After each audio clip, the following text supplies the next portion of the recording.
जय माता दी मित्रों एवं नवरात्रि की आप सभी को हार्दिक शुभकामनाएं। आज हम आप सभी को नवरात्रि की एक प्राचीन एवं अलौकिक पावन कथा का श्रवण कराने वाले हैं। तो मित्रों बने रहिए अंत तक। तो चलिए कथा को प्रारंभ करते हैं। दक्षिण पूर्व के मध्य चिदंबरा नगर के एक राज्य में राजा धृष्ट राज्य करते थे। वह बहुत ही धर्मपरायण, बुद्धिमान, चरित्रवान, विद्वान एवं धर्मशास्त्रों में पारंगत राजा थे। राजा की 3 रानियां थीं और उनसे उत्पन्न 7 संतानें थीं। राजा धृष्ट की पहली रानी का नाम इंद्रा और दूसरी रानी का नाम प्रेमा एवं सबसे छोटी और तीसरी रानी का नाम रति था। रानी की तीनों रानियों में से सबसे छोटी रानी रति बहुत ही रूपवान, गुणवान, चरित्रवान एवं धर्मपरायण स्त्री थी। राजा की प्रजा उसके न्याय से बहुत ही प्रसन्न रहा करती थी। राजा की रानियों के पास उनके कार्य के लिए सदैव दासियां लगी रहती। सबसे बड़ी रानी इंद्रा की 4 संतानें थीं तथा राजा की दूसरी रानी प्रेमा की 3 संतानें थीं। तीनों संतानों में से सबसे बड़ी उनकी पुत्री पद्मा थी। पद्मा बहुत ही सरल स्वभाव की थी। वह जब बाल्यावस्था में थी तभी खेलते हुए महल के बाहर चली जाती है। खेलते खेलते महल के बहुत दूर चली जाती है। वह वनों में पहुंच जाती है। वह वन में पहुंचते ही वह रास्ता भटक जाती है। तभी वहां पर उस बच्ची को एक महात्मा दिखाई पड़ते हैं। महात्मा जी अपनी तप साधना में लीन होते हैं। वह बच्ची सोचती है कि इस महात्मा से मैं अपने महल का रास्ता पूछकर अपने महल चली जाऊंगी और मेरी माता मुझे खोज ही रही होंगी। तब वह उन साधु महात्मा के पास जाती है और कहने लगी, हे महात्मा जी, मुझे इस जंगल के बाहर जाने का रास्ता बता दीजिए। मैं खेलते हुए इस जंगल में आ गई हूं और मुझे आगे जाने का रास्ता नहीं मिल रहा है, इसलिए कृपया आप मुझे रास्ता बता दीजिए। तब उन साधु महात्मा की वर्षों से चल रही तपस्या भंग हो जाती है, जिसकी वजह से वह साधु महात्मा उस कन्या को श्राप देते हुए कहते हैं, हे दुष्ट कन्या, तूने मेरी वर्षों से चल रही तपस्या को भंग कर दिया है, इसलिए जा, अब तुझे मैं श्राप देता हूं कि तेरा विवाह एक बहुत ही मूर्ख व्यक्ति से होगी। राजा की पुत्री यानी कि वह राजकुमारी उस साधु के तीव्र शब्द बोलते ही उसके आंखों में आंसू आ जाते हैं और फिर वह राजकुमारी पद्मा वहां से रोते हुए चली जाती है और आगे जाकर एक नदी के पास बैठकर रोने लगती है। रोते रोते उसे बहुत देर हो जाती है। तभी थोड़ी देर बाद उस नदी के अंदर बहुत प्यारे प्यारे छोटे छोटे रंग बिरंगी मछलियां नदी के बहते हुए जल में तैर रही थीं और बहुत ऊंचे ऊंचे से छलांग लगा रही होती है। यह दृश्य वह राजकुमारी देखकर बहुत ही प्रसन्न होती है। जोर जोर से खिलखिलाते हुए हंसने लगती है। फिर वह धीरे धीरे जंगल के रास्ते आगे बढ़ती है। इधर उसकी मां इंद्रा अपनी पुत्री को खोजने लगती है। पूरे महल में देख लिया जाता है, किंतु वह पूरे महल में कहीं भी नहीं मिलती है। तब राजकुमारी की मां प्रेमा बहुत दुखी होती हैं और विलाप करने लगती है कि मेरी पुत्री न जाने कहां पर है। वह सोचती है कि यदि वह खेलते हुए जंगल की ओर गई होगी तो अब तक तो उसे जंगल के जानवर अपना शिकार बना चुके होंगे। तभी वह दौड़ते हुए राजा के पास जाती है और रोते हुए राजा से कहती है, हे स्वामी, हमारी पुत्री पता नहीं कहां है। वह हमारे महल में नहीं है और मुझे लगता है कि वह अवश्य ही खेलते हुए जंगल के रास्ते चली गई है और रास्ता भटक गई होगी। इसलिए विलंब न करते हुए हे स्वामी, अपने सैनिकों को भेजकर राजकुमारी का पता लगवाया जाए, अन्यथा हमारी पुत्री को उस विशालकाय वन में किसी न किसी जानवर का शिकार हो जाएगी। तब राजा अपनी रानी की बात सुनकर चिंता में पड़ जाते हैं कि हां, हमारी पुत्री को उस जंगल के जानवर खा जाएंगे। फिर वह अपनी राजकुमारी को ढूंढने के लिए कुछ सैनिकों को जंगल की ओर भेजते हैं और कुछ सैनिकों के साथ वे नगर की ओर राजकुमारी को ढूंढने के लिए निकल जाते हैं। राजकुमारी को ढूंढते हुए राजा उसी जंगल में पहुंचते हैं जहां पर वह राजकुमारी रो रही होती है। जंगल में किसी व्यक्ति की आने की आहट सुनकर वह उसी दिशा की ओर जाने लगती है जहां से वह आवाज आ रही होती है। राजकुमारी आगे बढ़ती है तो देखती है कि वहां पर एक सिंह भयानक गर्जना करते हुए वह राजकुमारी की तरफ आ रहा था। राजकुमारी उस भयकर गर्जना करने वाले विशालकाय सिंह को देख भयभीत हो मूर्छित होकर गिर जाती है। तभी राजकुमारी के पिता राजा धृष्ट अपने सैनिकों के साथ राजकुमारी को ढूंढते हुए वहीं पर पहुंच जाते हैं जहां पर वह विशालकाय सिंह राजकुमारी का शिकार करने के लिए खड़ा होता है। सिंह को देखते ही राजा धृष्ट भयभीत हो जाते हैं कि अरे, यह सिंह तो हमारी पुत्री राजकुमारी को अब खा जाएगा मित्रों। किंतु पिता तो पिता होता है, फिर वह चाहे राजा हो या गरीब, वह अपने बच्चों को हमेशा खुश देखना चाहता है। पिता हमेशा अपने बच्चों को खुशियों देना चाहता है। कभी भी कोई पिता यह नहीं चाहता कि उसके बच्चे दुखी रहे। एक पिता कभी भी अपने बच्चों को मुसीबत में अकेला नहीं छोड़ता है। इसी तरह से राजा धृष्ट अपनी पुत्री के मुसीबत के समय वहां पहुंचकर जैसे ही वह सिंह राजकुमारी पर झपटा, राजा न उस पर अपने जान की परवाह किए बगैर उस पर आक्रमण कर देते हैं। तभी बाकी सैनिक भी आ जाते हैं और सिंह पर हमला बोल देते हैं। सिंह राजा की इतनी बड़ी सेना को देखकर अपनी प्राणों के रक्षा हेतु वहां से भाग जाता है। फिर वह राजकुमारी अपने पिता को देखकर बहुत प्रसन्न होती है और फिर राजा अपनी पुत्री पद्मा को लेकर महल चले जाते हैं।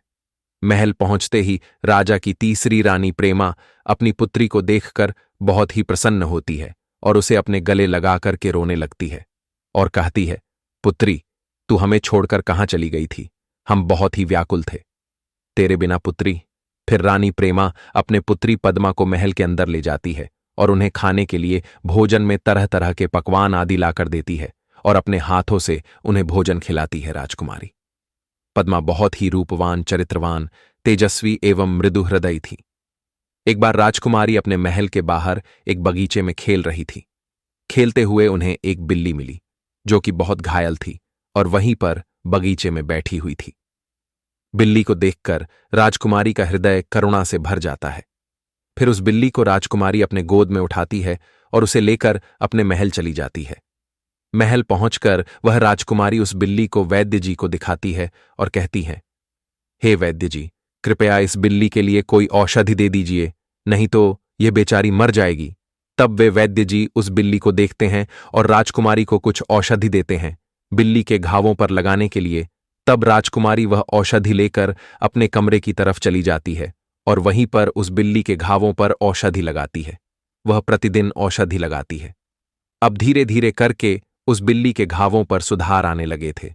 राजकुमारी पूरा दिन उसी बिल्ली के साथ रहती, उससे बातें किया करती और उसके पास बैठकर ही खाना खाती थी।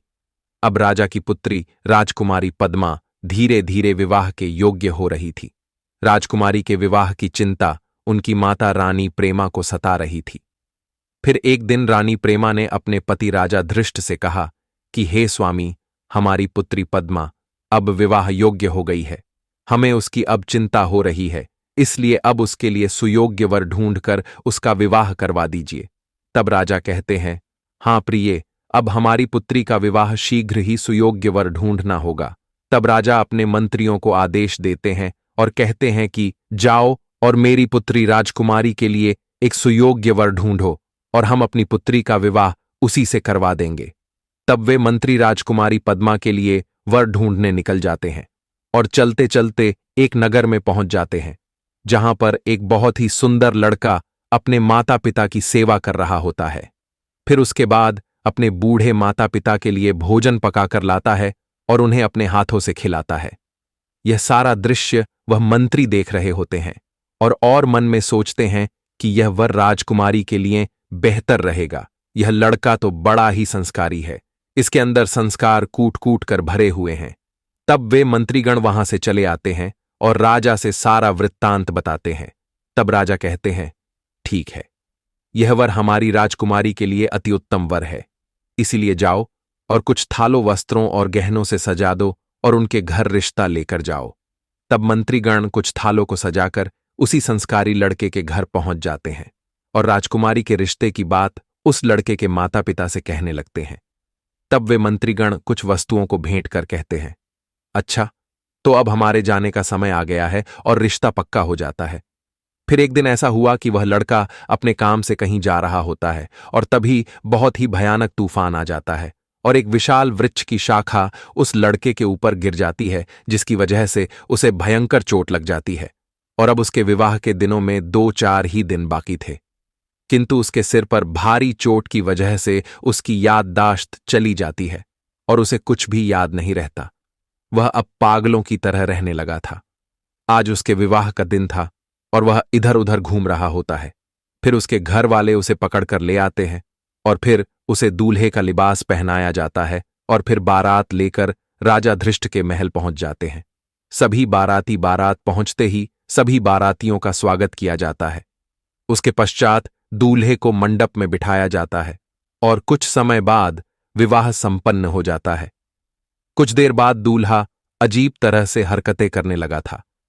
बिल्कुल पागलों जैसे विवाह में आए हुए मेहमान और आसपास के लोगों में कनाफुसकी होने लग जाती है कि अरे राजा का दामाद तो मूर्ख है। राजा ने अपनी राजकुमारी का विवाह एक मूर्ख से करवा दिया। तभी राजा की पुत्री राजकुमारी पद्मा करुण स्वर में कहती है, मेरे किस्मत में जो था वो मिला, क्योंकि किस्मत का लिखा कभी नहीं मिटता। यदि मेरे भाग्य में किसी मूर्ख व्यक्ति का मिलना ही लिखा होता तो वह चाहे जितना अच्छा इंसान हो, वह बाद में भी भगवान उसे मूर्ख बना देंगे। राजकुमारी के इतना कहते ही वहां पर उपस्थित सभी व्यक्ति चुप हो जाते हैं। राजकुमारी तो सबके सामने ऐसा कह देती है, किंतु उसके हृदय पर क्या बीत रही है यह बात किसी को नहीं पता होता है। राजकुमारी पद्मा मन ही मन अपने आप को कोश रही थी कि हे ईश्वर, मेरे कौन से पूर्व जन्मों के पाप हैं जो मुझे ऐसा पति मिला है, और मन ही मन खुद कोश रही होती है। अब राजकुमारी की विदाई की बारी थी। तब राजा अपने मंत्रियों से कहकर अपनी पुत्री के लिए सोने चांदी गहने हीरे मोती आदि अपने पुत्री के साथ विदा कर देते हैं। जैसे ही राजकुमारी अपने ससुराल पहुंची तो उसने देखा कि एक टूटी झोपड़ी है। अब वहीं पर उस राजकुमारी को रहना है। झोपड़ी देखकर राजकुमारी को और दुख होता है और फिर से वह मां दुर्गा को याद करती है और मन ही मन विलाप करते हुए मां दुर्गा को याद करती है और अपने महल के सुखों को याद करती है। अब राजकुमारी अपने पति को सोच सोच कर रोया करती। सुबह स्नान आदि करके मां भगवती की पूजा अर्चना किया करती और फिर अपने मूर्ख पति की चिंता में डूब जाती। ऐसे होते करते उसे पूरे 9 दिन हो गए थे, बिना कुछ खाए पिए, और नवरात्रि के दिन भी चल रहे होते है। ऐसे ही वह मां दुर्गा का स्मरण करती है और फिर मां दुर्गा उसकी भक्ति से प्रसन्न हो उस राजकुमारी पद्मा के सामने प्रकट हो जाती है और कहती है, पुत्री पद्मा, मैं तुम्हारी भक्ति से अति प्रसन्न हुई, इसीलिए तुम मांगो, क्या वर मांगती हो। तब वह राजकुमारी मां दुर्गा के इस विशाल और महिमामयी रूप को देखकर बहुत ही प्रसन्न हुई और फिर कहती हैं, हे मां दुर्गा, मेरे पति को आप ठीक कर दो, वही मेरे जीवन का सबसे बड़ा वरदान होगा। तब मां दुर्गा कहती हैं, पुत्री, वह तो मैंने तेरी भक्ति से प्रसन्न हो उसे ठीक कर दिया है, इसलिए तुम कोई वरदान मांग लो। फिर राजकुमारी कहने लगती है, हे मां, मैं आपके इस कल्याणकारी रूप के दर्शन मात्र से ही मैं धन्य धन्य हो गई, मैं और भला क्या ही मांगू। तब मां दुर्गा कहती हैं, हे पुत्री, तूने नवरात्रि के 9 दिन उपवास रहकर मुझे प्रसन्न कर दिया है, इसलिए जा, मैं तुझे एक सुयोग्य पुत्र का वरदान देती हूं जो कि आगे चलकर मेरा बहुत बड़ा भक्त बनेगा और उसका स्थान सर्वोच्च एक गृह के रूप में होगा। इसलिए हे पुत्री, मेरी पूजा जो भी सच्चे श्रद्धा से करेगा उसके सारे बिगड़े हुए काम बन जाएंगे और उसके घर कभी धन संपदा की कोई कमी नहीं होगी और गरीबी दूर हो जाएगी। और जो भी मनुष्य कलश स्थापना करेगा और नारियल चढ़ाएगा और नियमानुसार व्रत पूजन आदि करके अपनी इच्छा की संकल्प करेगा, उसकी समस्त इच्छाएं पूर्ण हो जाएंगी। जय माता दी हे मां। अंबिके जैसे राजकुमारी पद्मा पर प्रसन्न हुई है, वैसे सब पर प्रसन्न होना। तो मित्रों, आज का प्रसंग यही तक, मिलते हैं अपने अगले कथा के साथ। तब तक के लिए जय माता दी मित्रों। और अगर यह कथा आपको अच्छी लगी हो तो कमेंट्स में जय माता दी अवश्य लिखें।